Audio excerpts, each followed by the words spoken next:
ఏమని మాట్లాడు, ఏమని వాగ్దానం, ఏంది నా బతుకు ఇట్టయిపోయింది, ఎందుకయ్యా నన్ను ఇట్లా చేశావు, ఏ దిక్కు లేని వాడిని చేశావు, ఆదరణ లేని వాడిని చేశావు, నా గతి ఏంటి అసలు.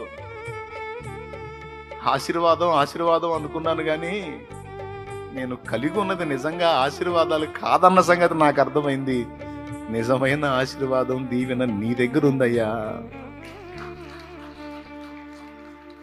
అది మా నాన్న దగ్గర కాదేసయ్యా, నీ దగ్గర ఉంది.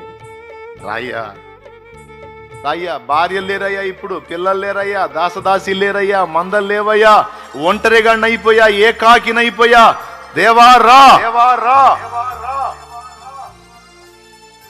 నువ్వు రాకపోతే నాకు దిక్కు లేదు.